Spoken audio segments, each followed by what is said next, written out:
శుభకార్యాలకు పూజార్ల కోసం వెతుకుతున్నారా? పూజారీస్.com లో అతి తక్కువ ధరలకే పూజార్లను ముందే బుక్ చేసుకోండి. వెంటనే కాల్ చేయండి.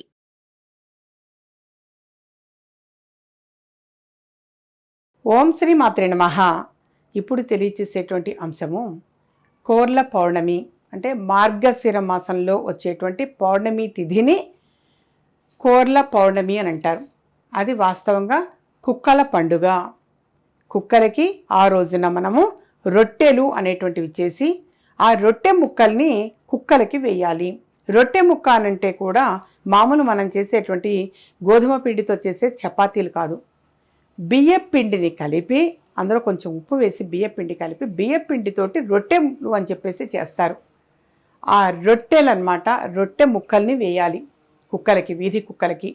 అది కూడా వీధి కుక్కలకి వేస్తే చాలా చాలా మంచిది. ఆ వేయటం కూడా నోటితో కొరికి, అంటే మా చిన్నప్పుడు చేసింది అయితే నాకు గుర్తుంది, తెలియచేస్తున్నాను. ఆ రొట్టెల్ని నోటితో కొరికి ఇలా వేస్తారు కుక్కలకి.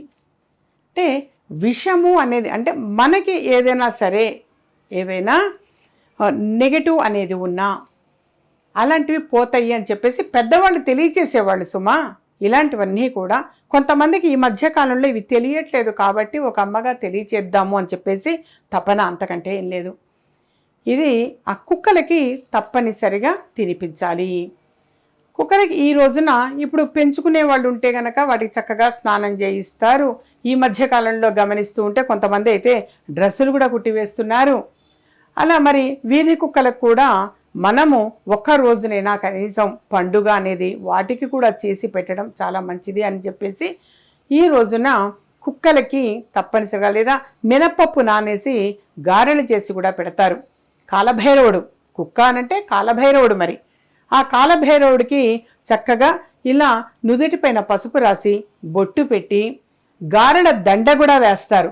ఇప్పుడు మనం మొట్టమొదటిసారిగా కాశీ క్షేత్రానికి వెళ్ళి వస్తే వచ్చిన తర్వాత తప్పనిసరిగా కాలభైరవుడికి మనం పూజ అనేటువంటిది చేస్తూ ఉంటాము.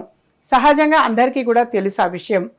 చక్కగా ఆ కుక్కని తీసుకొని వచ్చి ఆ నుదుటి పైన పసుపు రాసి బొట్టు పెట్టి గారెలతోటి దండ గుచ్చి చక్కగా గారెల దండ వేస్తారు. పరమాన్నం కూడా చేసి కాలభైరవుడికి తినిపిస్తాము.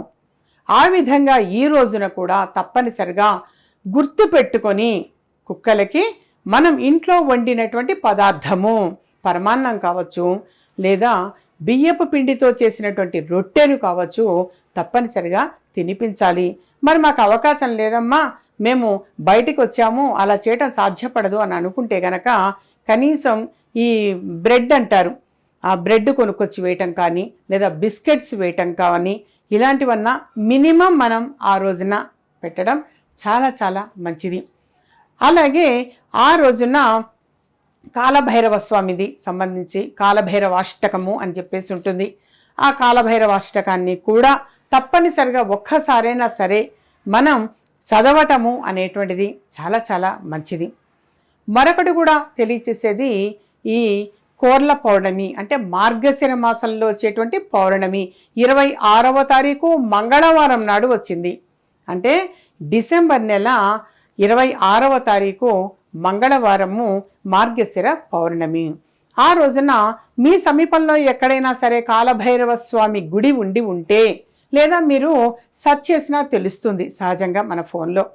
అలా ఆ గుడి దగ్గరికి వెళ్ళి తప్పనిసరిగా మీరు చేయవలసినది అని అంటే, ప్రతి ఒక్కరు కూడా ఇది ఆచరించడం చాలా మంచిది నాన్న. ప్రధానంగా ఏలినాటి శని కలిగినటువంటి వాడు కావచ్చు, అష్టమ శని, అర్ధాష్టమ శని, ఇలా ఉన్నటువంటి వారు మాత్రం, ఈ జాతకులు మాత్రం తప్పనిసరిగా ఆచరించటము అనేటువంటిది విశేషము. ఏం చేయాలి అక్కడ అని అంటే, ఒక ప్రమిద తీసుకొని, మట్టి ప్రమిద, అందులో నువ్వుల నూనె అనేది వేసి ఒక నల్లని వస్త్రం తీసుకొని ఆ నల్లని వస్త్రంలో కొంచెం నువ్వులు వేసి ఇట్లా ముడి వేయండి. చిన్న ముడి వస్తుంది. ఆ ముడిని ప్రమిదలో పెట్టండి, నువ్వుల నూనె వేయండి.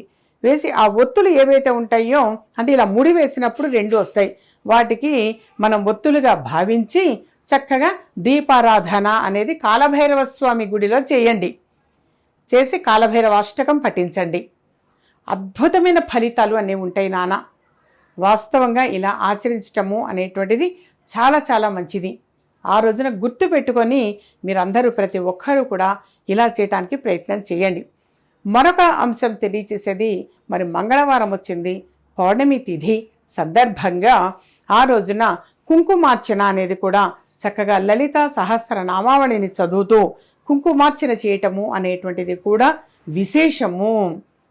మరొక పరిహారం కూడా తెలియచేస్తున్న ఒక అమ్మగా మరి ఆ రోజున తప్పనిసరిగా ఆచరించవలసినది, తమలపాకుల్ని చక్కగా దండగా గుచ్చి మీరు ఆంజనేయ స్వామి వారి గుడిలో ఇవ్వండి. ఆ బ్రాహ్మడు చక్కగా ఆంజనేయ స్వామి వారికి మెడలో వేస్తాడు. ఆ విధంగా వేయటం కూడా చాలా చాలా మంచిది ఈ రోజున. అలాగే మన గృహంలో కూడా దర్వాజాకి తమలపాకులతోటి ఇలా సూది దారంతో చక్కగా ఒక దండలాగా గుచ్చి అది సింహద్వారానికి వేయటం వలన కూడా నెగటివ్ అనేది ఏది కూడా లోపలికి రాదు. పాజిటివ్ ఎనర్జీని తీసుకోగలుగుతారు. కనీసంగా 11 తమలపాకులు ఉండాలి. అంతకంటే ఎక్కువ ఎంతైనా ఉండొచ్చు, కానీ తక్కువ మాత్రం ఉండద్దు. ఆ విధంగా గనక మన సింహద్వారానికి తమలపాకులతో చక్కగా దండగుచ్చి దాన్ని గనక మనం సింహద్వారాన్ని కట్టాము అని అంటే ఎటువంటి నెగటివ్ అనేది ఏది కూడా మన లోపలికి ప్రవేశించదు. పాజిటివ్ ఎనర్జీని మాత్రమే తీసుకోగలుగుతాము. అందువలన మన గృహంలో శుభవార్తలు వినటము, శుభకార్యాలకు చోటు చేసుకునే అవకాశం ఎక్కువగా ఉంటుంది. ఇలాంటి చిన్న చిన్న పరిహారాలే ఎక్కువగా ఒక అమ్మగా తెలియచేస్తున్నానా. తప్పనిసరిగా అందరూ కూడా ఆచరించండి. అద్భుతమైన ఫలితాలు అనేది చాలా త్వరగా పొందగలుగుతారు.